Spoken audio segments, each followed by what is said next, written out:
betul-betul, diyakini, dihayati betul-betul, maka akan terbentuklah dalam diri kita, dalam hati kita, iman kepada Allah Subhanahu wa ta'ala. Yakin dengan matlamat penciptaan manusia, kemudian yakin setiap perkara yang berlaku dalam kehidupan kita, bermaksud setiap apa yang kita buat, baik atau buruk, Allah nilai, ada balasan, ada ganjaran.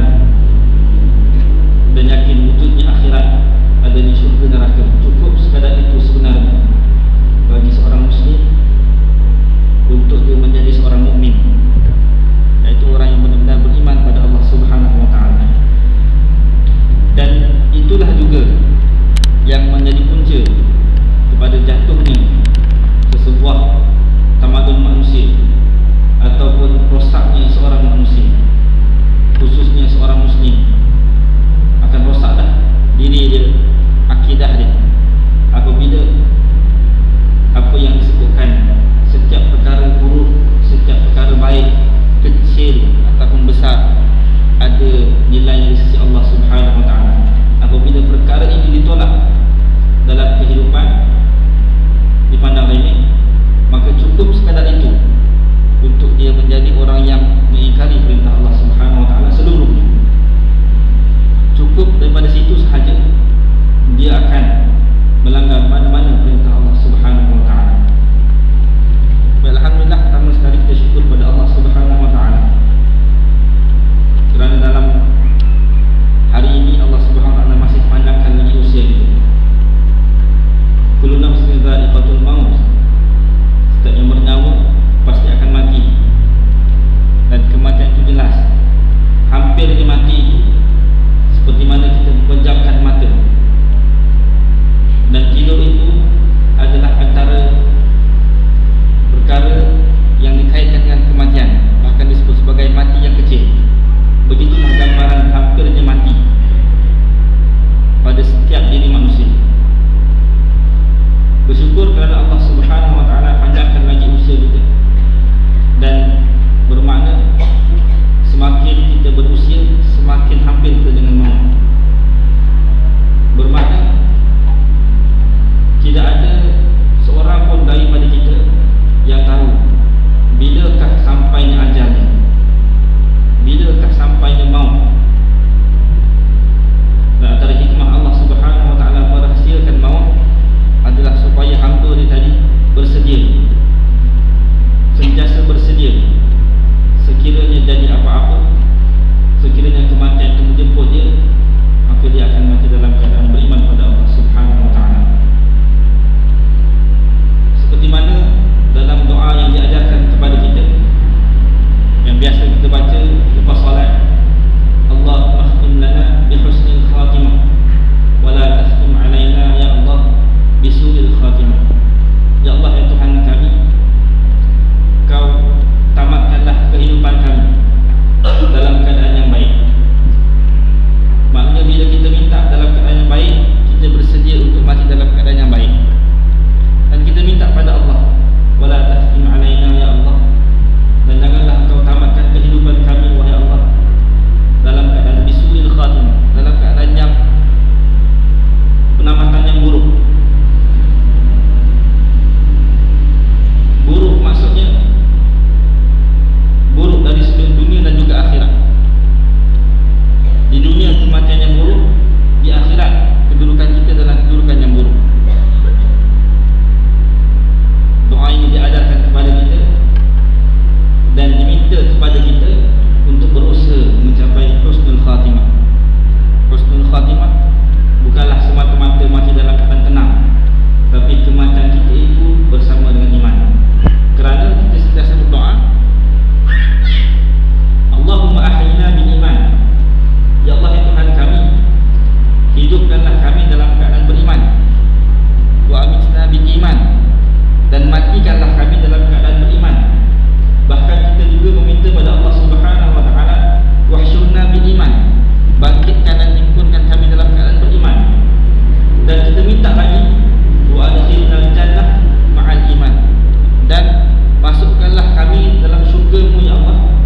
berselawat ke atas junjungan besar Nabi Muhammad sallallahu alaihi wasallam. Ya ayyuhalladzina amanu, wahai orang-orang yang beriman, sallu alaihi wasallimu taslima. Berselawatlah ke atas Nabi dan berikanlah salam ke atasnya. Ini adalah perkara yang paling tepat. Dalam musim-musim haji ini kadang-kadang kita perasan ada orang yang minta orang yang pergi haji sampaikan salam kepada Rasulullah SAW. Sebenarnya hubungan kita dengan Rasulullah SAW sangat dekat. Hubungan kita dengan Rasulullah SAW sangat dekat. Hanya dengan melalui ucapan salawat. Bukan semata-mata apabila mendengar nama Rasulullah SAW, tetapi dengan perbanyakkan salawat dalam tempoh sehari dan juga semalam. Dan inilah yang merapatkan kita dengan Rasulullah SAW. Di samping kita mengamalkan sunnah-sunnah yang lain, antaranya adalah dengan menghidupkan solat-solat berjemaah. Ini adalah salah satu sunnah yang paling, antara sunnah yang besar dan berat. Solat isyak dan juga solat subuh, itulah KPI pada kita, yang menjadi pengukur kepada kita. Dan kita sendiri boleh tahu kedudukan kita di mana di sisi Allah Subhanahu Wa Taala dengan menilai bagaimana kita mengerjakan solat isyak dan solat subuh. Daripada mafhum hadis Rasulullah sallallahu alaihi wasallam, Rasulullah bersabda yang mana mafhumnya dua solat yang berat pada orang yang munafik adalah solat isyak dan juga solat subuh. Orang yang mampu solat isyak secara berjemaah, dia seolah-olah telah menghidupkan separuh daripada malam ni.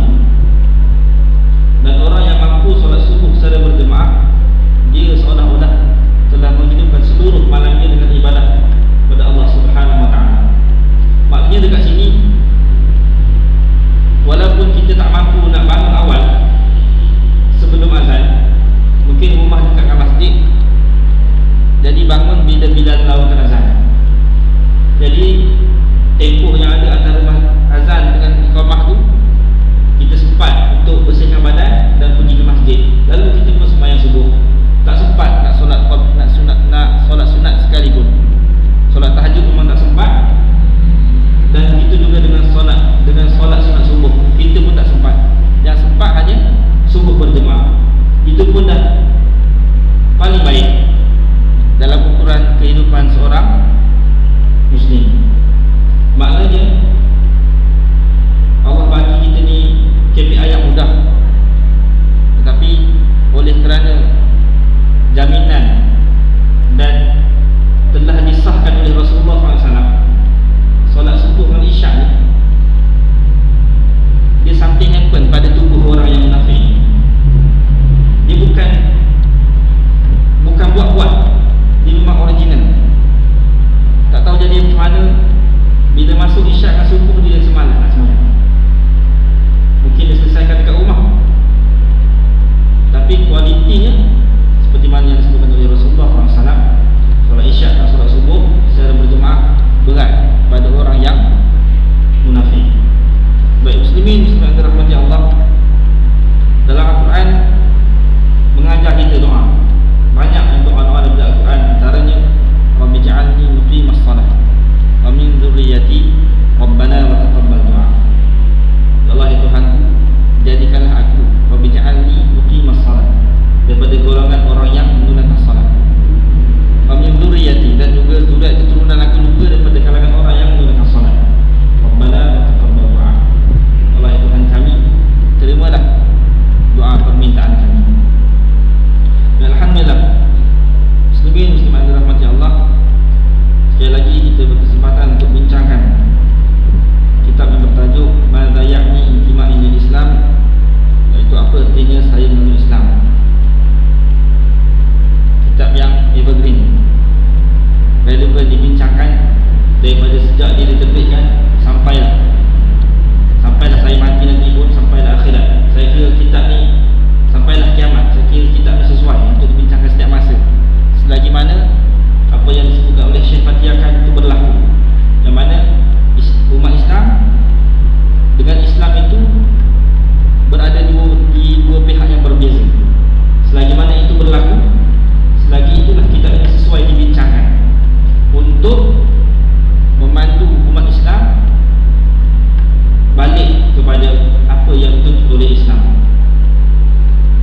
ada syafaat yang akan disebutkan, saya mestilah mengabdikan diri hanya kepada Allah Subhanahu wa taala semata-mata dan tidak mensyirikkan Allah dengan sesuatu apapun. Secara umumnya perbincangan ini kita nampak perbezaan antara dua akidah. Pertama, mengesakan Allah Subhanahu wa taala, dan yang kedua, mensyirikkan Allah dengan menyembah selain daripada Allah Subhanahu wa taala. Untuk perbincangan ini, alhamdulillah kita lulus. Dalam perbincangan ini alhamdulillah kita lulus. Kita telah menyembah Allah Subhanahu wa taala. Secara zahirnya kita telah mengesakan Allah, dan begitu juga secara akidahnya kita telah mengesakan Allah Subhanahu wa taala. Pun begitu dalam perbincangan syirik. Syirik ini terbahagi kepada dua. Dari sudut penyembahan berhala, itu adalah syirik yang besar. Itu dari sudut ritual penyembahan, jelas melakukan sesuatu penyembahan selain daripada Allah Subhanahu wa taala, meminta selain daripada Allah Subhanahu wa taala, pergi kubur-kubur wali, berdoa kat situ, lepas tu minta. Ini perbuatan syirik. Alhamdulillah perkara ini selesai. Saya yakin tak ada seorang pun daripada kalangan ahli masjid yang buat begitu. Pun begitu, perbincangan syirik bukanlah semata-mata kepada penyembahan ataupun meminta. Soal sembah dan minta ini Allah SWT sebutkan dalam surah Al-Fatihah, Iyyaka na'budu wa iyyaka nasta'in. Hanya kepada Engkau wahai Allah kami sembah, dan hanya kepada Engkau lah wahai Allah kami mohon pertolongan. Tak ada tempat lain dah untuk kita bergantung, hanya Allah Subhanahu wa taala sahaja. Tetapi orang yang beramal soleh, ancaman dia adalah syirik kecil. Orang yang solat 5 waktu, ancamannya adalah syirik kecil. Ada dua pandangan pada alim ulama yang mengatakan satu perkara dalam syirik, dalam bab syirik ada satu perkara, antaranya adalah menghalalkan sesuatu yang Allah Subhanahu wa taala haramkan dan mengharamkan sesuatu yang Allah Subhanahu wa taala halalkan. Itu adalah salah satu daripada syirik. Cuma bezanya di sini, terdapat ulama yang mengatakan itu syirik besar dan terdapat ulama yang mengatakan itu adalah syirik yang kecil. Soal besar atau kecil kita tinggalkan. Soal perbezaan pendapat di sini kita tinggalkan. Tetapi yang perlu kita lihat adalah apakah kesannya sekiranya itu berlaku pada diri kita. Apakah kesannya sekiranya itu berlaku kepada kita. Dosa syirik adalah antara dosa-dosa yang Allah Subhanahu wa taala tidak ampunkan selagi mana dia tidak bertaubat. Dan antara dosa syirik yang lain adalah apabila seseorang itu beribadah, melakukan sesuatu ibadah selain daripada Allah Subhanahu wa taala, yang mana dengan niat menunjuk-nunjuk, iaitu riya. Ini juga salah satu daripada syirik. Dan inilah yang selalu berlaku dalam orang-orang yang menunaikan salat ataupun mana-mana insan, mana-mana muslim yang melaksanakan ibadah pada Allah Subhanahu wa taala. Inilah yang menjadi ujian kepada orang yang beribadah.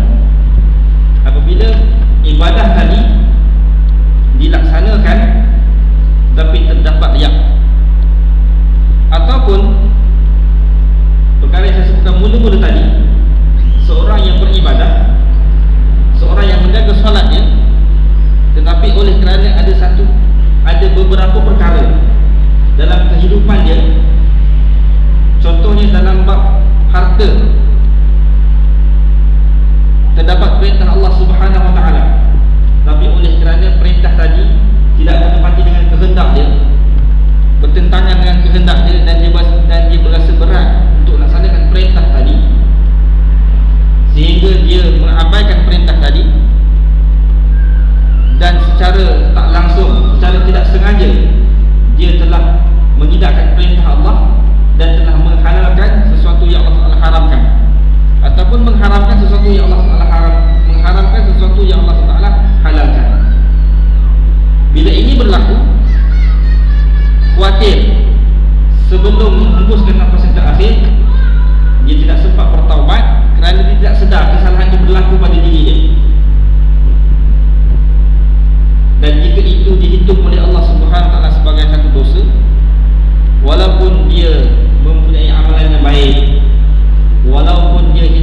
dalam keadaan hablum minan nas, hablum minallah, hablum minan nas, dijaga oleh hubungan dengan manusia baik, hubungan dengan Allah, hubungan dari sudut ibadah pada Allah pun dia baik. Tapi ada satu perkara sahaja, yang dia lakukan berkait dengan syirik, maka Allah Subhanahu wa taala tidak ampunkan dosa itu. Allah Subhanahu wa taala dalam sebuah hadis disebutkan, innallaha yabsutu yadahu fil lail ila akhir hadis, atau kama qala sallallahu alaihi wasallam. Dalam maksud hadis ini Allah Subhanahu wa taala memberitakan sesungguhnya Allah Subhanahu wa taala dia membuka pintu taubat pada waktu malam untuk orang yang melakukan dosa pada waktu siang. Dan Allah Subhanahu wa taala juga buka pintu taubat untuk pada waktu siang untuk mana-mana hamba dia yang melakukan dosa sejak terbenam matahari hinggalah terbit matahari, menunjukkan 24 jam Allah Subhanahu wa taala buka pintu rahmat dia melalui pintu taubat dia untuk mengampunkan dosa-dosa hamba-hamba dia. Tetapi satu dosa yang Allah Subhanahu wa taala tidak ampunkan selagi mana dia tidak benar-benar bertaubat pada Allah, itu dosa mensyirikkan Allah Subhanahu wa taala. Dan seperti mana saya sebutkan tadi, syirik bukanlah semata-mata dari sudut penyembahan, tapi syirik juga boleh berlaku ketika mana kita melaksanakan ibadah. Ibadah yang disaduki dengan riak. Tak semestinya bab solat puasa. Awal perbincangan kita dulu saya dah sebutkan, maksud ibadah adalah seluruh kehidupan itu, seluruh kehidupan muslim adalah ibadah. Satu orang yang memiliki harta, sepatutnya harta tadi menjadi ibadah. Tapi kalau dengan harta tadi ada takabur, ada riak, maka dia telah lupa sepatutnya hartanya tadi diabdikan diri kepada Allah. Dengan harta dia mengabdikan diri kepada Allah, tapi dengan harta dia telah berbangga sama manusia. Takut-takut perkara tadi dihitung oleh Allah sebagai salah satu berdosa riak atau takabur, takut-takut dia menjadi salah satu dosa syirik.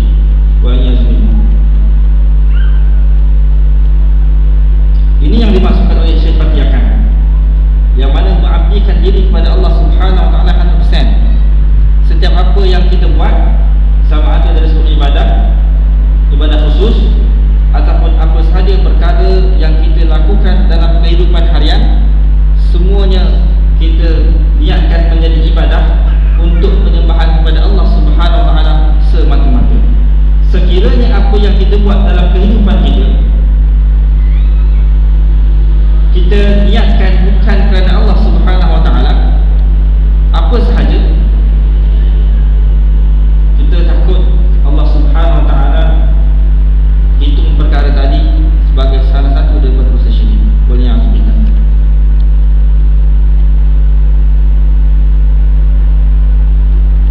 Baik, sebelum saya ke perkara seterusnya, mungkin tuan-tuan muslimin muslimat ada apa pertanyaan, persilakan.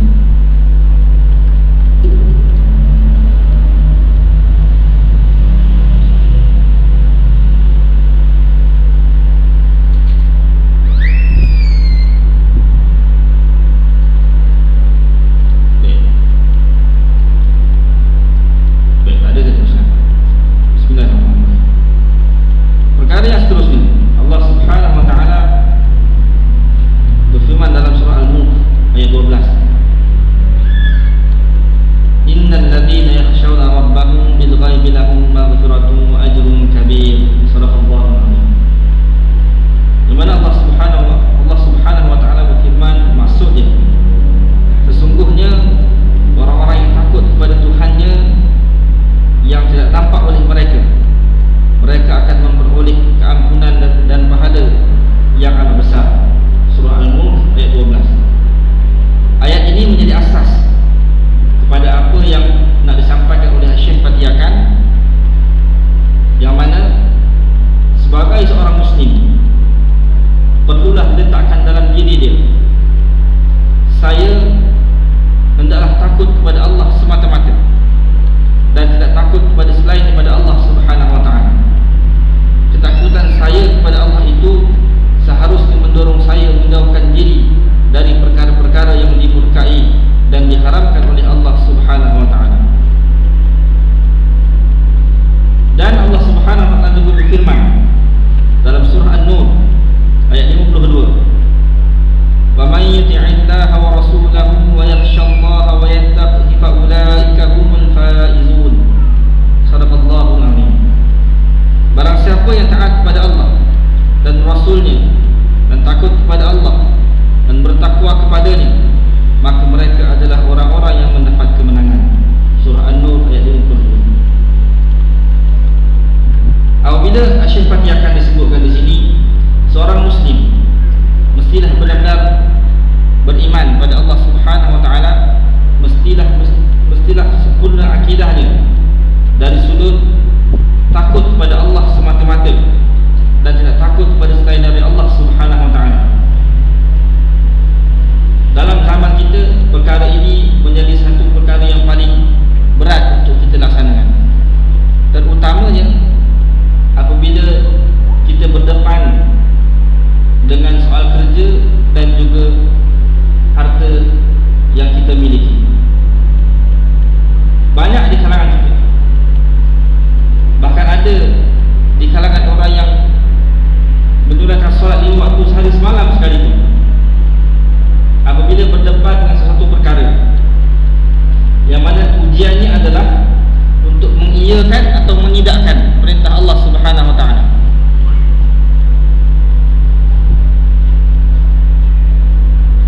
Seringkali diuji apabila berdepan dengan perkara ini, kita diuji untuk memilih dari sudut tuntutan dunia ataupun kehendak Allah Subhanahu wa ta'ala. Dan perkara ini memang berlaku dalam hidup kita dan diizinkan Allah Subhanahu wa ta'ala ia berlaku dengan tujuan Allah nak melihat sejauh mana takutnya kita kepada Allah Subhanahu wa ta'ala berbanding takutnya kita kepada sesuatu yang berada di keliling kita.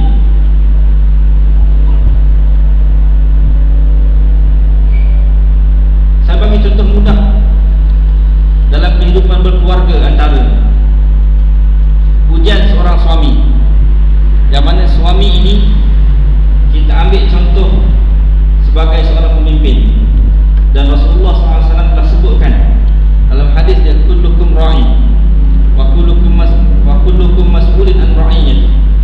Kullukum ra'i, setiap daripada kamu adalah pemimpin, dan setiap daripada kamu akan ditanya dan disoal an ra'iyyati, tentang perkara-perkara yang berada di bawah kepimpinan kamu. Antara hubungan suami dan isteri, Allah Subhanahu wa ta'ala uji seorang suami sejauh mana dia nak tanamkan ketakutan dia dalam diri dia pada Allah Subhanahu wa ta'ala, dan sejauh mana dia berusaha untuk tanamkan ketakutan kepada Allah Subhanahu wa ta'ala dalam diri isteri dan juga anak-anak yang dia berada di bawah tanggungjawabnya. Dan sering berlaku dalam masyarakat kita, yang mana diukurkan sebagai seorang suami yang dayus apabila membenarkan dalam keadaan sengaja atau tidak isteri ataupun anak-anaknya mendedahkan aurat, apabila membiarkan dalam keadaan dia sedar isteri ataupun anak di bawah tanggungjawab dia melakukan dosa-dosa yang dilihat sudah menjadi biasa depan mata dia. Umpat keji perkara biasa berlaku depan mata dia, tetapi oleh kerana takut berlaku sesuatu antara dia dengan isteri, antara dia dengan anak, maka takut dengan Allah Subhanahu wa ta'ala telah menjadi perkara yang kedua. Sekalipun dia sedar perkara tadi, sepatutnya dia bendung, sepatutnya dia berada dalam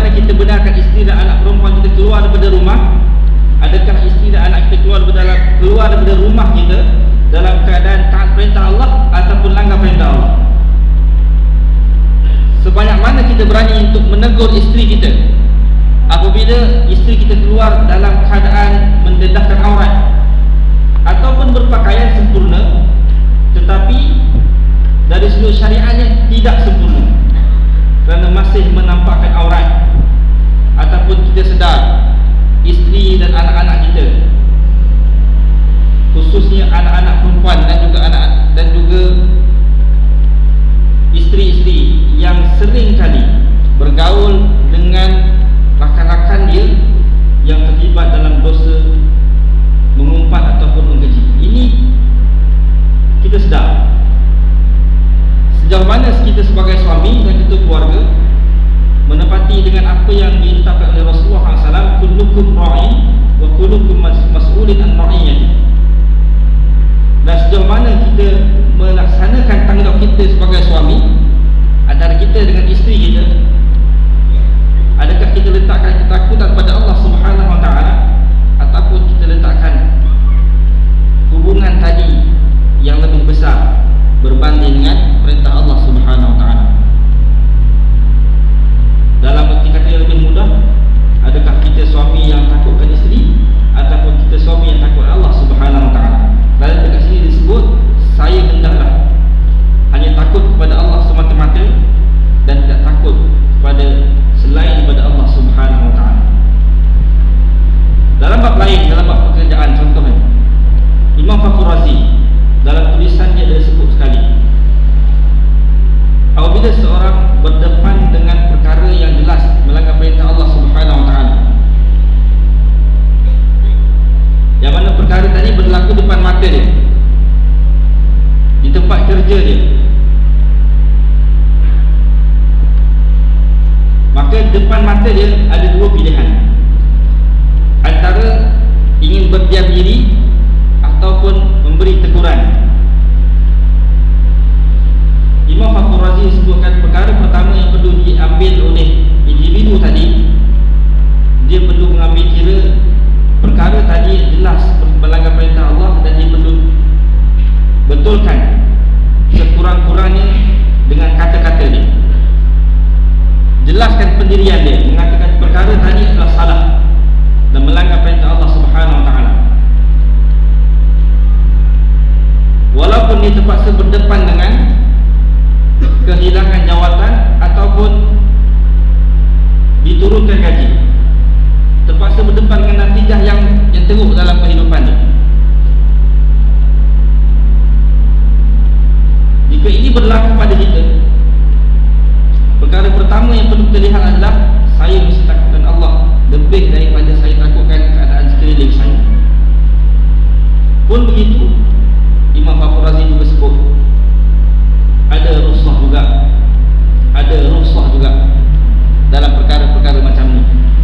Mungkin kita bekerja di tempat yang sememangnya kita tak boleh nak ubah dah suasana dia, yang mana perkara-perkara yang melanggar perintah Allah memang sering berlaku dalam tempat tadi, dan kita nilai balik sejauh manakah keburukan yang bakal kita terima, sejauh manakah keburukan yang bakal kita terima.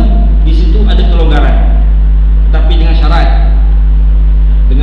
kita boleh dan masih berani berkomunikasi di antara kita dengan pekerja-pekerja yang lain, dengan menyatakan apa yang sedang berlaku adalah maksiat dan dosa kepada Allah Subhanahu Wa Taala, bukan berdiam diri terus ataupun membutakan mata tanpa berkata apa-apa. Kita tak mampu nak ubah suasana tu, tetapi kita masih boleh buat. Kita masih boleh nyatakan kepada orang yang berada di sekeliling kita apa yang berlaku adalah maksiat dan dosa. Kita wajib benci, kerana disebutkan Imam Fakhr Razi juga sebut perkara terakhir yang dikira sebagai iman adalah apabila melihat perkara maksiat ada perasaan benci dalam hati dia. Perkara terakhir yang menjadi ukuran sebagai seorang itu beriman atau tidak, apabila dia melihat perkara maksiat, sekurang-kurangnya dia merasa benci dalam hati dia, walaupun dia tidak mampu nak ubah. Maknanya kalau satu orang berada dalam keadaan begitu,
atas kita secara individu.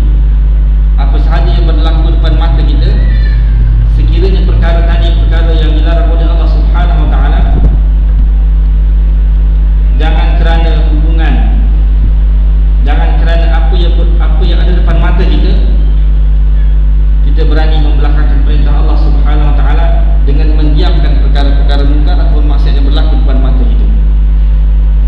Sebagai suami, jadilah kita suami yang takut kepada Allah Subhanahu Wa Taala, bukan takutkan isteri. Sebagai suami dan ayah, jadilah kita sebagai suami dan ayah yang takutkan azab Allah Subhanahu Wa Taala, bukan takutkan sifat merajuk isteri dan juga anak-anak. Antara perkara yang menjadi faktor rosaknya umat Islam adalah apabila diri seseorang itu yang terdiri daripada ketua keluarga tak mampu untuk membentuk diri sendiri, sehingga dia gagal untuk membentuk ahli di bawahnya. Ini antara punca paling besar dalam keruntuhan masyarakat Islam. Sebab itu diulang sekali lagi dalam surah An-Nur, Allah Subhanahu Wa Taala tuntut kepada kita ta'alah kepada Allah dan ta'alah kepada Rasul, supaya apa yang berlaku dalam kehidupan kita menepati dengan kehendak Allah Subhanahu Wa Taala dan kehendak Rasulullah Sallallahu Alaihi Wasallam. Dan perkara yang seterusnya untuk terakhir pada malam ini, Syekh Fatih akan juga sebutkan untuk kita capai perkara-perkara tadi, untuk kita berada dalam keadaan tenang apabila kita berdepan dengan ujian Allah Subhanahu Wa Taala, untuk kita berada dalam keadaan yang sentiasa berada dalam landasan yang betul. Para alim ulama telah sebutkan dengan memetik daripada surah daripada ayat Al-Quran, surah Ar-Ra'd, Allah Subhanahu Wa Taala berfirman, alladzina amanu wa tatma'innu qulubuhum bi dzikrillah, ala bi dzikrillah tatma'innul qulub. Sadaqallahul azim. Orang-orang yang beriman yang mana hati mereka menjadi terang dengan mengingati Allah Subhanahu Wa Taala. Yakinlah hanya dengan mengingati Allah Subhanahu Wa Taala hati kita akan menjadi tenteram. Ala bi dzikrillah tatma'innul qulub. Allah Subhanahu Wa Taala tunjukkan cara apabila kita berdepan dengan masalah-masalah yang dibincangkan tadi. Suami berdepan dengan masalah isteri, isteri berdepan dengan masalah suami dan anak-anak, ketua keluarga berdepan dengan masalah yang meruncing dalam keluarga dia.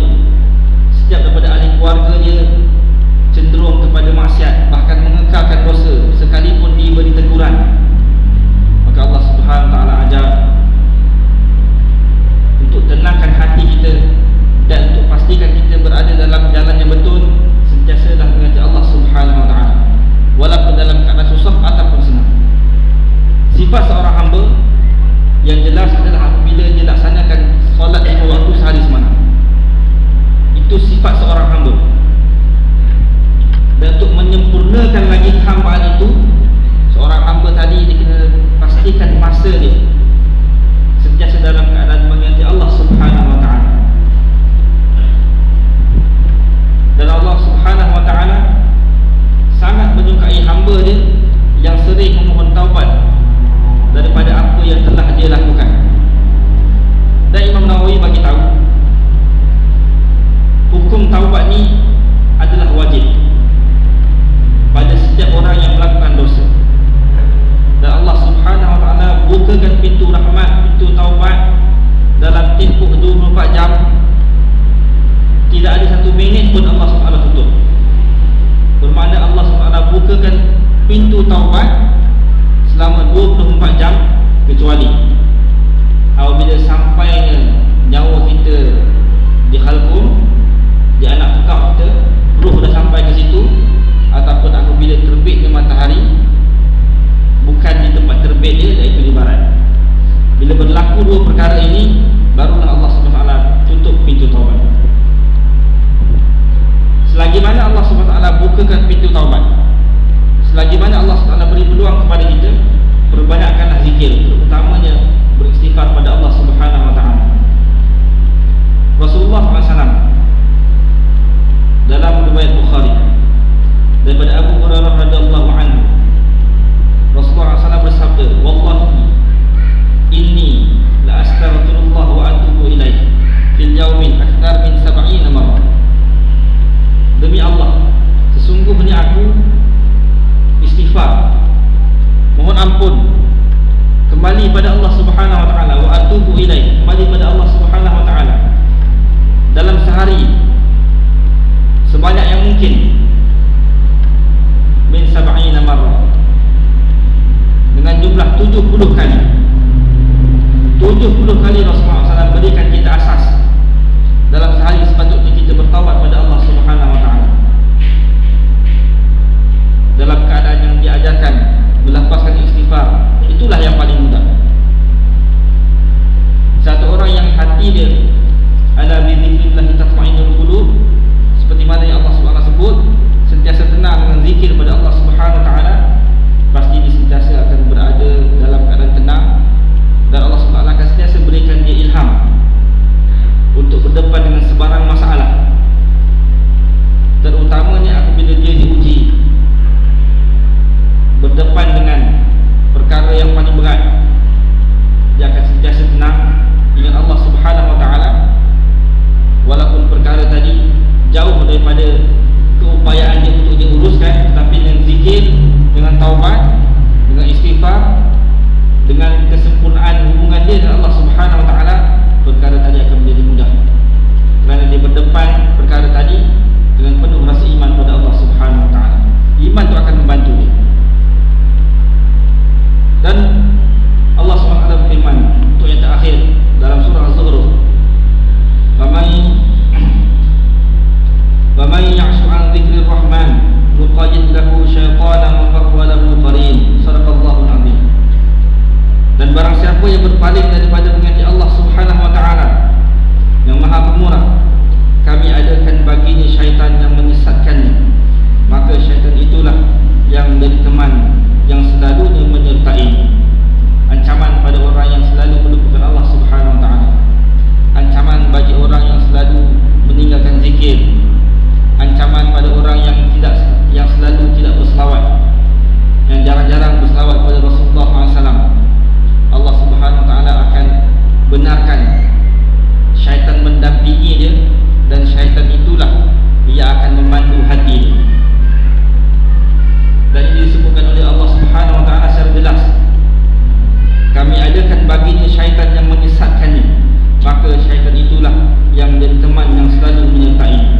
Maka untuk elakkan perkara ini, sebagai seorang Muslim dan sebagai satu langkah untuk menjadi Muslim yang benar-benar beriman pada Allah Subhanahu wa taala, selain daripada kita melaksanakan solat 5 waktu, selain daripada kita menunaikan solat duha, selain daripada kita mengaji, selain daripada kita bangun